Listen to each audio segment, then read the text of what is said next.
사무엘하 17장. 아히도벨이 압살롬에게 말했습니다. 군인 12,000명을 뽑게 해주십시오. 오늘 밤 다윗을 뒤쫓겠습니다. 다윗이 지치고 약할 때 따라잡겠습니다. 다윗에게 겁을 주면 그의 모든 백성은 도망칠 것입니다. 저는 다윗 왕만을 죽이겠습니다. 다른 사람들은 모두 왕에게 다시 데리고 오겠습니다. 왕이 찾으시는 사람이 죽으면 다른 사람은 다 평안히 돌아올 것입니다. 이 계획을 들은 압살롬과 이스라엘의 모든 지도자들은 좋은 계획이라고 생각했습니다. 그러나 압살롬은 아렉 사람 후세를 불러라. 그의 말도 듣고 싶다라고 말했습니다. 그래서 후세가 압살롬에게 왔습니다. 압살롬이 말했습니다. 아히도벨은 이런 계획을 가지고 있어. 그의 계획대로 하는 것이 좋겠소. 그렇지 않다면 그대 생각을 말해보시오. 후세가 압살롬에게 말했습니다. 아히도벨의 계획이 지금은 좋지 않습니다. 후세는 계속해서 이렇게 말했습니다. 왕께서도 아시듯이 왕의 아버지 다윗과 그의 부하들은 용사입니다. 그들은 새끼를 빼앗긴 곰만큼 화가 나 있습니다. 왕의 아버지는 노련한 군인입니다. 다윗은 온 밤을 백성들과 함께 지새우지 않을 것입니다. 아마 다윗은 이미 동굴 속이나 다른 곳에 숨어 있을 것입니다. 만약 왕의 아버지가 왕의 군인들을 먼저 공격하기라도 하면 백성들이 그 소식을 듣게 될 것이고 그들은 압살롬을 따르는 자들이 졌다고 생각할 것입니다. 그렇게 되면 아무리 사자처럼 용감한 사람이라 하더라도 두려워지게 마련입니다. 모든 이스라엘 백성이 왕의 아버지는 노련한 군인이라는 것을 알고 있기 때문입니다. 백성들은 다윗의 부하들이 용감하다는 것을 알고 있습니다. 제 생각은 이렇습니다. 단에서 브엘세바까지 모든 이스라엘 백성을 모으십시오. 바닷가의 모래알처럼 많은 백성이 될 것입니다. 그런 다음에 왕께서 직접 싸움터로 가셔야 합니다. 우리는 다윗이 숨어있는 곳에 들이닥칠 수 있을 것입니다. 우리는 땅에 내리는 이슬처럼 다윗을 덮칠 것이고 다윗과 그의 모든 부하를 죽일 것입니다. 아무도 살아남지 못할 것입니다. 만약 다윗이 어떤 성으로 도망친다 합시다.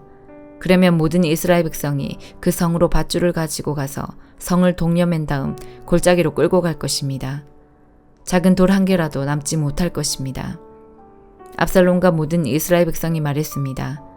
아렉 사람 후세의 계획이 아히도벨의 계획보다 낫다. 그들이 이렇게 말한 까닭은 여호와께서 아히도벨의 좋은 계획을 방해하기로 작정하셨기 때문입니다.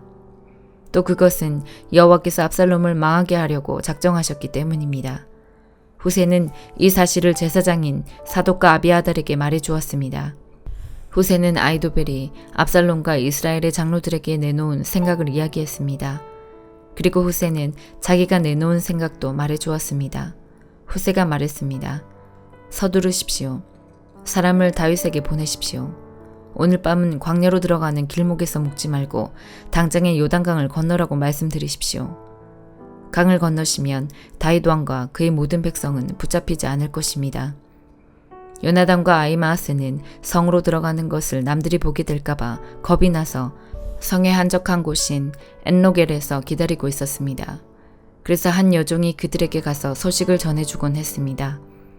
그러면 요나단과 아히마아스는 그 소식을 다시 다윗 왕에게 전해주었습니다. 그런데 어떤 소년이 요나단과 아히마아스를 보고 압살롬에게 고자질했습니다. 그래서 요나단과 아히마아스는 급히 달려서 바울임에 있는 어떤 사람의 집으로 숨었습니다. 그 집의 뜰에는 우물이 있었는데 요나단과 아히마아스는 그 우물 속으로 내려갔습니다. 그 후에 집주인의 아내가 덮을 것을 가져다 우물 위를 덮어버렸습니다. 그리고 나서 그 위에 곡식을 널어 놓았습니다. 아무도 요나단과 아히마아스가 그곳에 숨어 있다는 것을 알 수 없었습니다. 압살롬의 종들이 여자의 집으로 와서 물었습니다. 요나단과 아히마아스가 어디에 있느냐? 여자가 대답했습니다. 벌써 시내를 건너가고 없습니다. 그 말을 듣고 압살롬의 종들은 요나단과 아히마아스를 찾으러 나섰습니다. 그러나 그들을 찾을 수 없었고 예루살렘으로 되돌아갔습니다. 압살롬의 종들이 돌아간 후에 요나단과 아히마아스는 우물에서 나왔습니다. 그들은 다윗 왕에게 가서 이렇게 말했습니다. 서두르십시오. 강을 건너십시오. 아히도벨이 왕을 해칠 계획을 세웠습니다. 그리하여 다윗과 그의 모든 백성은 요단강을 건넜습니다. 날이 셀 무렵에는 한 사람도 빠짐없이 요단강을 건넜습니다. 아이도벨은 이스라엘 백성이 자기의 계획을 받아들이지 않는 것을 보고 나귀의 안장을 치워 고향으로 돌아갔습니다. 아이도벨은 자기 집안일과 재산을 정리한 뒤에 목을 메고 죽었습니다. 아이도벨이 죽자 사람들은 그를 그의 아버지의 무덤에 묻어주었습니다. 다윗이 마하나임에 이르렀을 때에 비로소 압살롬과 그의 모든 이스라엘 백성은 요단강을 건넜습니다. 압살롬은 요압을 대신해서 아마사를 군대의 총사령관으로 임명했습니다. 아마사는 이스마엘 사람인 이드라의 아들이었습니다. 아마사의 어머니는 나하스의 딸이자 요압의 어머니인 스루야의 누이 아비가일이었습니다. 압살롬과 모든 이스라엘 백성은 길랏 땅에 진을 쳤습니다. 다윗이 마하나임에 이르렀을 때에 그곳에는 소비와 마길과 바르실레가 있었습니다. 나하스의 아들 소비는 라빠라는 암몬 사람들의 성에서 왔고 암미엘의 아들 마길은 로데발에서 왔고 바르실레는 길랏 땅 로글림에서 왔습니다. 그들은 침대와 대야와 질그릇을 가지고 왔습니다. 또한 밀과 보리와 밀가루와 볶은 곡식과 콩과 팥도 가지고 왔습니다. 그들은 또 꿀과 버터와 양과 치즈도 가지고 와서 다윗과 백성들에게 주었습니다. 왜냐하면 백성들이 광야에서 굶주리고 지치고 목마를 것이라고 생각했기 때문입니다. 고린도후서 10장. 나 바울은 그리스도의 온유함과 너그러움을 의지하여 여러분에게 권합니다. 나는 여러분과 얼굴을 맞대고 있으면 유순하다가도 여러분을 떠나 멀리가 있으면 담대해집니다. 여러분에게 부탁합니다. 내가 여러분에게 갈 때에 우리를 보고 세상의 표준대로 산다고 헐뜯는 사람들에 대해 강경하게 대하듯이 여러분에게 내가 그렇게 대하지 않도록 해주십시오. 우리가 이 세상에 살기는 하지만 세상이 싸우는 것과 같은 싸움은 하지 않습니다. 우리의 무기는 세상의 무기가 아니라 강한 요새라도 파괴하는 하나님의 능력입니다. 우리는 모든 이론들을 파괴하고 하나님을 아는 지식에 대항하는 온갖 교만한 생각들을 물리쳐 모든 생각들을 사로잡아 그리스도께 복종시킵니다. 우리는 복종하지 않는 모든 행위들을 벌할 준비가 되어 있습니다. 그때가 되면 여러분은 온전히 순종하게 될 것입니다. 여러분은 사물의 겉모습만 보고 있습니다. 누구든지 자기가 그리스도께 속한 사람이라고 생각하는 사람이 있다면 그 사람은 자기가 그리스도께 속한 것처럼 우리도 그리스도께 속한 사람이라는 사실을 다시 한번 생각해 보아야 합니다. 주님께서 우리에게 주신 권세는 여러분을 넘어뜨리라고 준 것이 아니라 덕을 세우라고 주신 것이므로 내가 이에 대해 지나치게 자랑한다고 하더라도 부끄러울 것이 전혀 없습니다. 내가 편지를 보내 여러분을 겁주려 한다고 생각하지는 마십시오. 여러분 중에는 바울의 편지에는 무게가 있고 힘이 있는데 그 사람을 직접 대해보면 약골이고 말재주도 없다고 말하는 사람들이 있습니다. 이런 사람들은 우리가 떠나 있어 편지로 쓰는 우리의 말이나 함께 있을 때 행하는 우리의 행동이 아무런 차이가 없다는 것을 명심해야 합니다.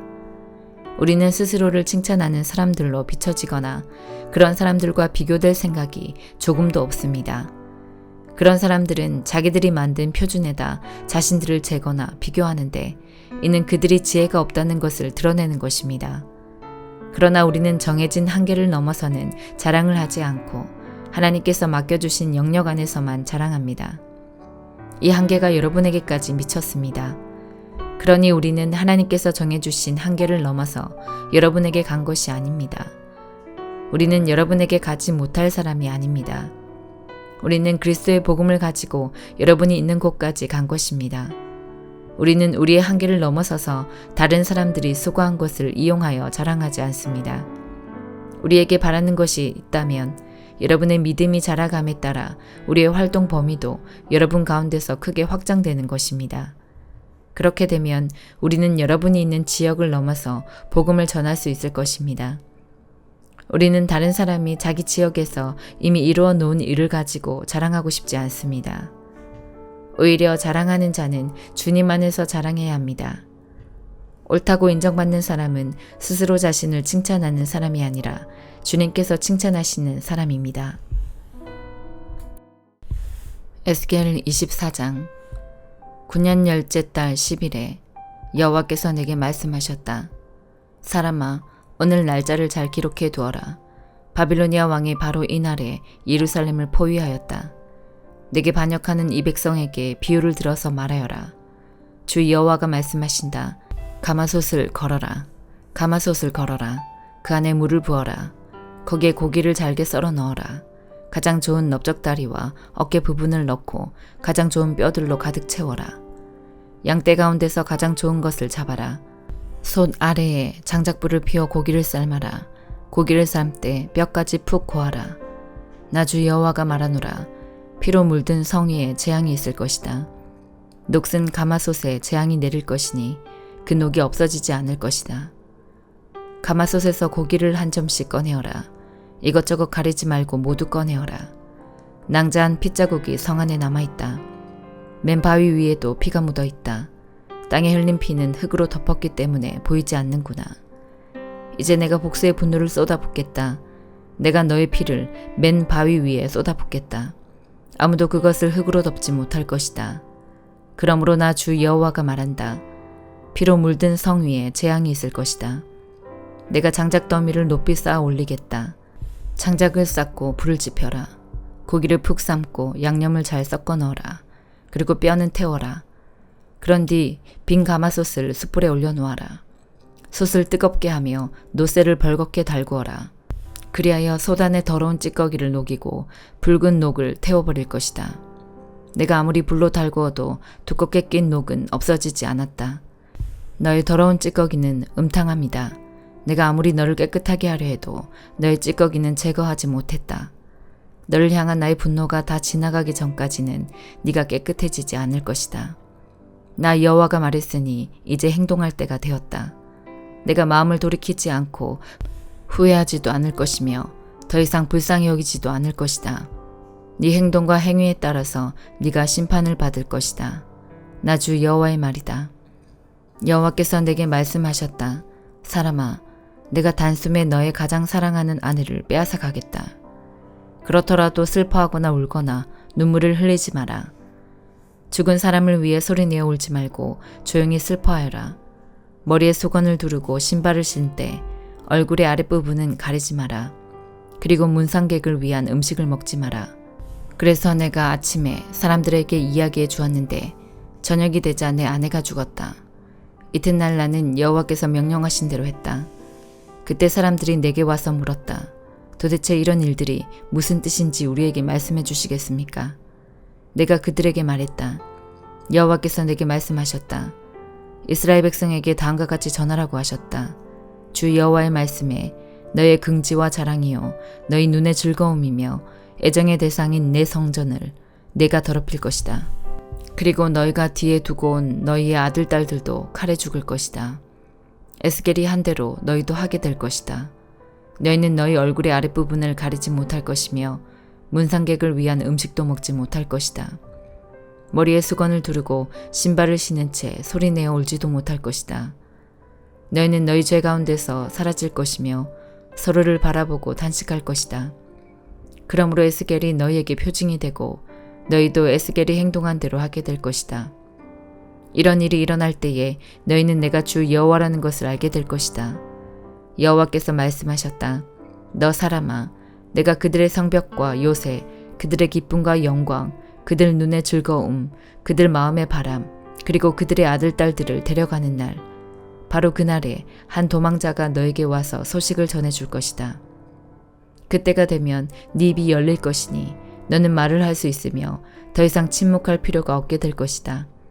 그렇게 해서 너는 그들에게 표징이 될 것이며 그들은 내가 여호와라는 것을 알게 될 것이다. 시편 72편. 하나님이여, 주의 판단력을 왕에게 주시고 주의 공평하심을 왕의 아들에게 주소서. 그러면 왕이 주의 백성을 정의롭게 재판할 것이며 가난한 자를 공평하게 다스릴 것입니다. 산들에는 번영과 평화가, 언덕들에는 정의의 열매들이 넘칠 것입니다. 왕이 가난한 자를 변호할 것이며 궁핍한 자의 자녀들을 돕고 그들을 괴롭히는 자들을 벌할 것입니다. 해가 있는 한 왕이 오래 살게 해주시고 달이 있는 동안 대대로 그가 다스리게 해주소서. 그가 풀을 뺀 들판 위에 내리는 비와 같고 대지 위에 내리는 소낙비 같기를 바랍니다. 왕이 살아있는 동안 그 땅에 정의가 싹트게 하시고 달이 뜨기를 그칠 때까지 풍성한 번영이 있게 하십시오. 왕의 나라가 바다 이 끝에서 저 끝까지 이르게 하시고 유브라데스 강에서 땅 끝까지 이르게 하십시오. 왕의 원수들이 그 앞에 엎드리고 그의 대적자들이 바닥의 먼지를 핥게 하십시오. 다시스와 멀리 떨어진 섬나라 왕들이 왕에게 선물을 바치게 해주소서. 스바와 시바 왕들이 왕께 예물을 드리게 해주소서. 모든 나라 왕들이 왕 앞에 엎드려 절하며 모든 민족들이 왕을 섬기게 하소서.